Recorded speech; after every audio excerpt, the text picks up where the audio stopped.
Ravi de vous retrouver à la présentation de ce journal. Mesdames et messieurs, bienvenue. Nous sommes toujours au cœur de ville du Sénégal pour les activités de la 29e édition de la Foire internationale de Dakar. Bonsoir à toutes et à tous.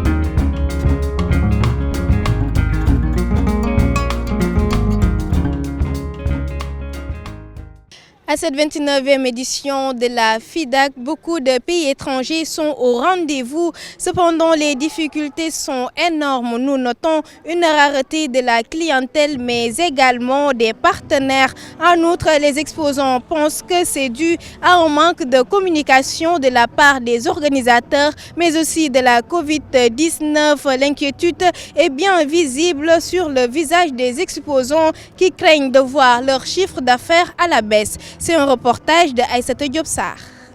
Malgré le contexte de Covid-19, la foire internationale de Dakar se poursuit. Plusieurs pays étrangers sont au rendez-vous cette année.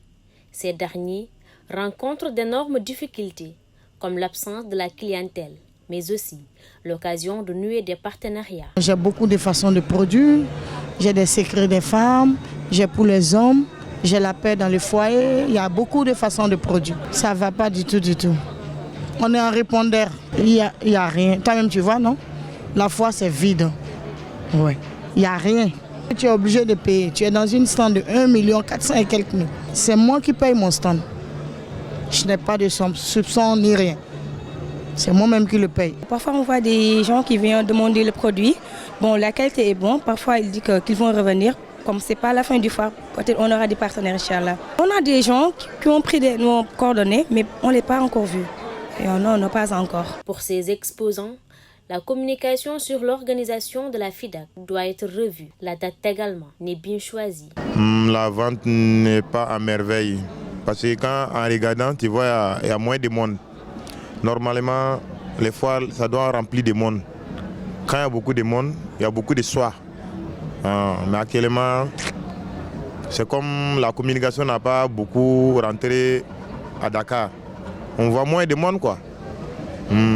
Parce que moi, je crois qu'ici, la communication est élargie.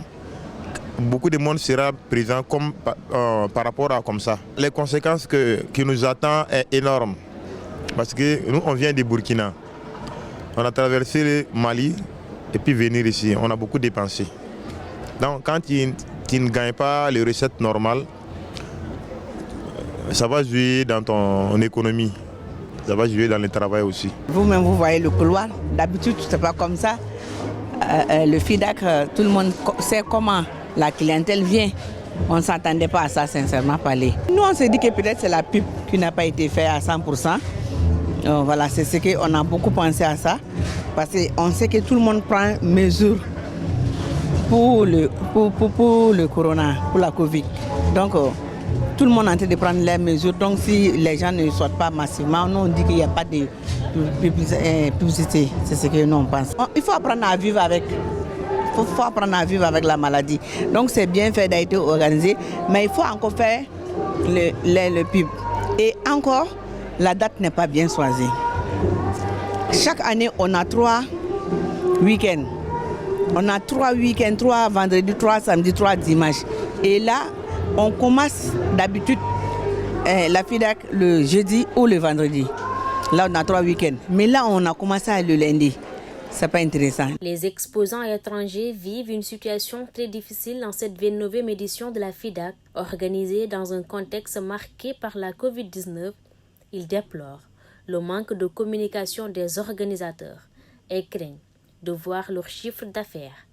Nous continuons ce journal dans le cadre de sa participation à la FIDAK. L'ISRAC a tenu une journée de promotion des variétés de riz. À cet effet, un test de cuisson et de dégustation a été organisé. Pour plus de détails, je vous propose de suivre cet élément.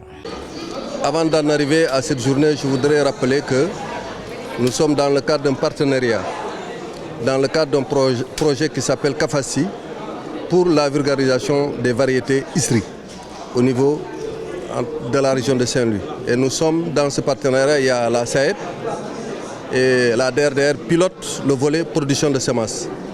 Et c'est des variétés, je rappelle, qui ont haut potentiel de rendement. Et nous avons réussi, en tout cas à l'espace de 2 campagnes, à faire des productions qui ont permis aux producteurs d'adopter en tout cas ces variétés, vu leur comportement végétatif, mais aussi vu la qualité en tout cas de la production qu'ils ont obtenue.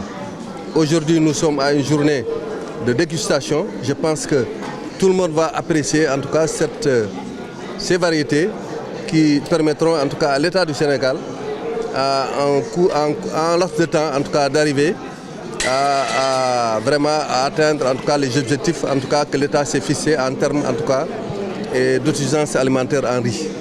Et l'occasion en tout cas de remercier la recherche et l'équipe de l'ISRA pour ces variétés qu'on a pu vraiment développer et que nous sommes en train de vulgariser. Et je rappelle toujours que nous avons le volet de la production de semences. Aujourd'hui, les producteurs de la région ont déjà opté pour aller vraiment produire ces semences en grande diffusion, en large diffusion, pour permettre en tout cas à tous les acteurs en tout cas de s'approprier en tout cas de ce programme et d'avoir des semences en tout cas de bonne qualité. Les variétés sont conçues, c'est la recherche qui les a produites. Ce sont des variétés qu'on appelle ISRI. Aujourd'hui, nous sommes en train de vulgariser les variétés ISRI 6 et ISRI 7. Sont dans ces variétés-là vraiment qu'on est en train vraiment de parler. Toujours dans ce journal, le CICES abrite pour la première fois la foire internationale de Dakar en période de la Covid-19. À cet effet, le directeur général du CICES a pris l'initiative de distribuer des masques et des gels hydroalcooliques aux visiteurs, mais également aux exposants. C'est un moyen pour lui de les inviter à respecter les mesures barrières afin d'éviter la propagation de la maladie. Sur autorisation de son Excellence le Président de la République Macky Sall, le CICES abrite cette année la 29e édition de la Foire internationale de Dakar. Le contexte de l'organisation a changé. Il faut rappeler que l'année dernière, le centre n'a pas organisé la foire parce que tout simplement, on est en période de pandémie Covid. Il faut rappeler également que nous sommes une institution d'appui au commerce. Nous sommes dans l'événementiel économique. Nous organisons des foires et des salons. Ces manifestations économiques, les rassemblements ne sont pas permis. Cette année, il s'agit de relancer l'économie nationale, mais surtout de vivre avec la pandémie. Vivre avec la pandémie, c'est-à-dire aussi prendre les bonnes dispositions pour protéger les visiteurs, protéger les exposants. C'est pour cela que la direction générale du CICES a sollicité le ministère de la Santé. Nous avons proposé un protocole sanitaire validé par M. le ministre Abdoulaye Diouf Sarr, que nous remercions au passage. Aujourd'hui, nous sommes avec notre ami, notre frère, le directeur Bara Gaye, directeur du SNAP, qui a pris toutes les mesures idoines, qui a mis en place la bonne disposition pour aujourd'hui vous protéger. Quand je dis vous, la presse nationale, internationale, qui est partout pour couvrir l'événement.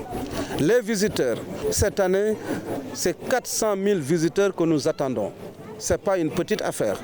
Nous vivons avec la pandémie, donc nous vous protégeons. Voilà pour la raison pour laquelle nous avons initié aujourd'hui cette initiative, c'est-à-dire aller vers les exposants, leur remettre des masques, mais également des gels, c'est-à-dire les amener, les pousser à respecter les mesures barrières. C'est cet élément de Aïssatou Diop Sarr et de Abdoulaye Gaye qui met fin à ce journal. Mesdames et messieurs, merci de l'avoir suivi. On se donne rendez-vous demain, même heure, même chaîne.